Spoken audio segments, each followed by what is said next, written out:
Hello friends, welcome to our channel be fit healthy and beautiful naturally. आज के video में हम बात करेंगे एक ऐसी औषधि के बारे में जिसका अगर सही तरीके से उपयोग किया जाए, सही रीति से अगर इसका उपयोग किया जाए और साथ ही साथ कुछ सावधानियां और कुछ परहेज रखे जाएं तो कई समस्याओं का निदान इसके उपयोग से संभव है। जी हाँ, आज हम बात कर रहे हैं पतंजलि के दिव्य मुक्तावटी के बारे में, इससे होने वाले फायदों के बारे में, इसकी सेवन की विधि के बारे में और इसके मुख्य इंग्रेडिएंट्स और इसके प्राइस के बारे में हम बात करेंगे। सबसे पहली बात तो ये है कि मुक्तावटी का उपयोग अधिकतर लोग गलत तरीके से करते हैं। गलत तरीके से मेरा मतलब है कि उसका उपयोग तो करते हैं, साथ में जो सावधानियां रखनी होती हैं, जो परहेज रखने होते हैं वो नहीं रखते हैं, जिसकी वजह से इस दवाई का फायदा उन्हें नहीं मिल पाता है। और इसका जो सबसे पहला जो उपयोग है वो है हाई ब्लड प्रेशर को, यानी कि हाइपरटेंशन को, उच्च रक्तचाप को नियंत्रित करना। ये एक ऐसी औषधि है जिसका अगर आपने उपयोग कर लिया सही तरीके से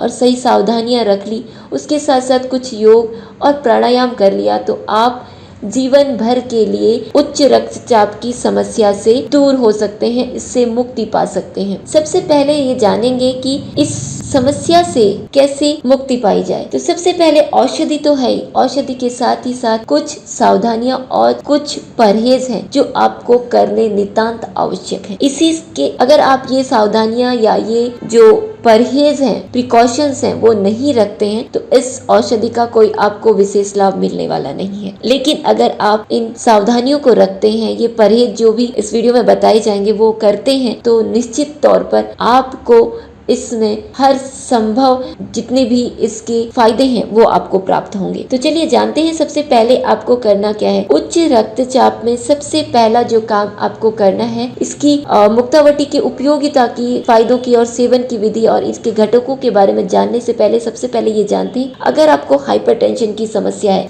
उच्च रक्तचाप को नियंत्रण में रखना अति आवश्यक है। अगर मुक्तावटी का उपयोग कुछ सावधानियों के साथ, कुछ परहेज के साथ किया जाए तो निश्चित तौर पर हाइपरटेंशन से मुक्ति पाई जा सकती है। तो जब इसमें सबसे पहला जो परहेज है वो ये है कि आप जो है सबसे पहले जो नॉर्मल जो रेगुलर आपका सॉल्ट है, नमक है, उसका उपयोग करना बंद कर दें। आप रॉक सॉल्ट का इस्तेमाल करें, आप सेंधा नमक का इस्तेमाल करें, आप कम नमक का इस्तेमाल करें। सबसे पहला कारण यही होता है कि लोग इतना ज्यादा तीखा खाते हैं, इतना ज्यादा सॉल्टी खाते हैं, उसको एक नॉर्मल वे में नहीं लिया जा सकता। उसका स्वाद बढ़ जाता है, उसका जायका बढ़ जाता है, परंतु आपको पता है वो जायका और वो स्वाद आपकी सिर्फ टंग तक है, आपकी सिर्फ जिह्वा तक है, अंदर जाके उसका कुछ फायदा नहीं होने वाला है। तो जो पेट को भला लगे, जो आपके इंटेस्टाइन को अच्छा लगे, जो आपके स्टमक को अच्छा लगे, आपको वो खाना चाहिए। जो आपको शरीर के लिए अनुकूल हो वो आपको खाना चाहिए। नमक की मात्रा अगर आप ज्यादा करेंगे तो सिर्फ ये आपकी जीवा के लिए ही, लेकिन आपके पेट के लिए वो बिल्कुल भी आवश्यक नहीं है, नहीं वो अच्छा है बल्कि नुकसानदायक। तो आप सेंधा नमक का प्रयोग करें और कम मात्रा में प्रयोग करें। दूसरा चीज है, जो अगर आप समर्स में इसकी बात करें या विंटर्स की भी बात करें तो कुछ जूसेस हैं। सबसे पहले है लौकी का जूस, दूसरे नंबर पे है कुकुम्बर का जूस, तीसरे नंबर पे है उसमें थोड़ा सा आप मिंट यानी कि पुदीने के पत्ते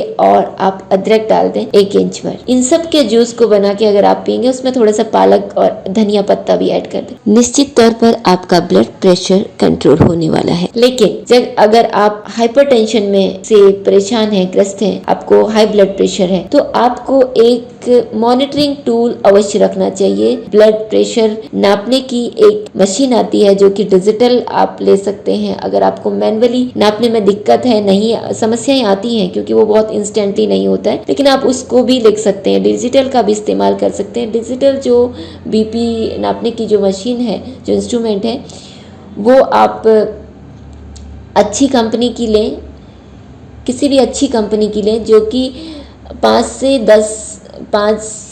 से 5 का डिफरेंस हमेशा ऊपर नीचे रहता है उस मशीन में, एक्यूरेट नहीं आती है, बट आप मान के चलें कि इस तरह से चल रहा होगा, है ना। तो आप अच्छी उसका आप चाहें तो मैं डिस्क्रिप्शन बॉक्स में उसका लिंक प्रोवाइड कर दूंगी, आप वहां से ले सकते हैं। तो आपको रेगुलेट, आपको बार बार मेजर करते रहना है। सो दिन में कम से कम, जब आप हाइपरटेंशन की तरफ हैं और आप इस तरफ जा रहे हैं, इस तरह से मैनेजमेंट कर रहे हैं अपने बीपी का, तो आपको दिन में 3 बार अवश्य मेजर करना चाहिए। अगर आपको लगता है कि इस टाइम ऐसे बढ़ रहा है, थोड़ा सा मैंने नमक ज्यादा खा लिया या ऐसा कुछ, तो मिंट का, कुकम्बर का या फिर लौकी का, किसी का भी आप जूस ले लें। खीरे का और लौकी का अगर देखेंगे तो उस जूस को बनाने से पहले आपको ये सुनिश्चित करना है कि ये कड़वा नहीं है। अगर जूस कड़वा है तो आप उसको नहीं पिए। बनाने से पहले उसको चेक कीजिए ये कड़वा है या नहीं है, पहले अच्छे से पील कर लीजिए, क्योंकि आजकल केमिकल का बहुत हर चीज में इस्तेमाल हो रहा है, या वैक्स का। तो आप अच्छे से उसको धो के पील करिए, फिर दोबारा से अच्छे से बिना पीस करे अच्छे से एक बार धो लीजिए। उसके बाद आप इसका जूस बना लीजिए।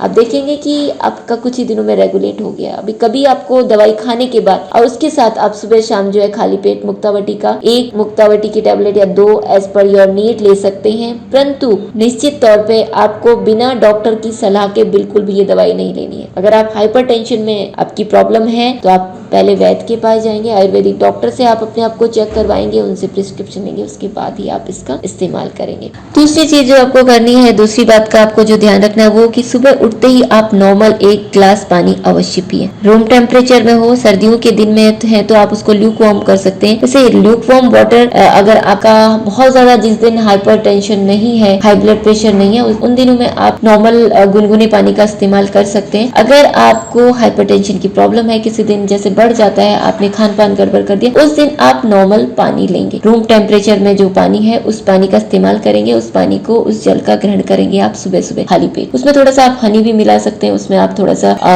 आंवला पाउडर भी मिला सकते हैं। इसके अलावा आप एलोवेरा जूस का भी सेवन कर सकते हैं एम्प्टी स्टमक। लेकिन आपको 1 से 2 ग्लास खाली पेट पानी जरूर पीना है। जिनको सही से पी सकते हैं 3 ग्लास तक या 4 ग्लास तक भी मैक्सिमम जा सकते हैं। से कई लोग पीते हैं, उसमें कोई बात नहीं है, कोई इसमें नुकसान नहीं होता। 3 से 4 ग्लास अगर आपको नॉर्मल लगता है पीना तो आप पी सकते हैं। इसके अलावा 1 से 2 ग्लास आपको कंपल्सरी पीने ही पीने हैं नॉर्मल। इसके बाद आप जब खाने से 1 घंटा पहले आप मुक्तावटी की 1 से 2 गोलियां ले सकते हैं, वो भी डॉक्टर के परामर्श के बाद। आप सेल्फ मेडिकेशन हाइपरटेंशन में बिल्कुल नहीं करेंगे, क्योंकि आपका कितना हाइपरटेंशन है, आपको किस हिसाब से चलना है, कितनी टैबलेट्स लेनी है, इसका निश्चित सिर्फ एक डॉक्टर कर सकता है जिसको अनुभव होता है। 2 चीजों का आपको बहुत ज्यादा परहेज करना है। एक, आपको नमक, सेंधा नमक लेना है, पानी खाली पेट जरूर पीना है, और थ्रू आउट द डे आपको ज्यादा से ज्यादा पानी पीने की कोशिश करनी है, चाहे सर्दी हो या गर्मी, लेकिन पानी आपकी बॉडी के नीड के अकॉर्डिंग ही होना चाहिए। दूसरी चीज, सुबह सुबह आप रॉ खाने की कोशिश करें, स्प्राउट ले लीजिए, हल्का खाने की कोशिश करें। उससे पहले आप जब नॉर्मल पानी पिए, फ्रेश हो लें, उसके बाद आप योग पक्का करेंगे। उसमें मुख्य रूप से कपालभाति और आलोम विलोम है,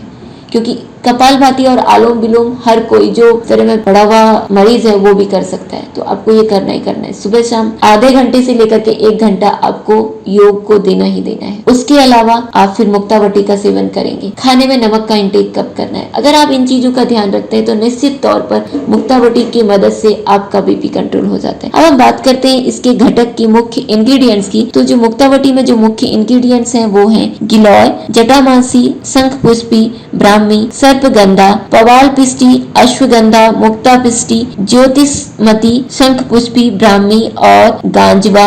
ये जो 120 टैबलेट्स का एक लिफलेट आता है, वो 2-3 जो भी लिफलेट्स होती हैं उसमें 120 टैबलेट्स होती हैं, वो 250 रुपए की है। और आप इसी जो है ऑनलाइन ऑफलाइन कैसे भी खरीद सकते हैं। If you want then description में बॉक्स में दिए गए लिंक पर क्लिक करके भी आप इसे खरीद सकते हैं। सो ये था आज का video about the benefits of Muktavati, Muktavati के फायदों के बारे में। मुक्तावटी का कोई नुकसान नहीं है। जैसे कि आपने देखा होगा इसमें जो सारे घटक हैं, जो इंग्रेडिएंट्स हैं, वो सारे नेचुरल हैं, आयुर्वेदिक हैं, तो इसका कोई ऐसा नुकसान नहीं है। बल्कि कई लोगों को जिनको नींद नहीं आती, क्योंकि इसमें सर्पगंधा पड़ा हुआ है, सर्पगंधा नींद की समस्या के लिए बहुत अच्छा है। शंखपुष्पी, ब्राह्मी, ये सारी जो चीजें हैं वो, अश्वगंधा ब्राह्मी, ये सारी दिमाग को कूलिंग इफेक्ट देती हैं, तो ये नींद के लिए भी बहुत अच्छी है। जिनको स्ट्रेस बहुत लगता है उनके लिए भी बहुत अच्छी है। तो इसके साथ साथ आप एक चीज मेधावटी का भी इस्तेमाल कर सकते हैं अगर आपको स्ट्रेस बहुत ज्यादा रहता है, टेंशन आप बहुत ज्यादा लेते हैं तो। लेकिन इन सब का इस्तेमाल आपको डॉक्टर्स की सलाह के अनुसार ही करना है। So this was the video about the benefits of Muktavati, Muktavati के फायदों के बारे में। ये था हाइपरटेंशन को आप कैसे मैनेज कर सकते हैं। If you like this video, don't forget to share, subscribe and comment.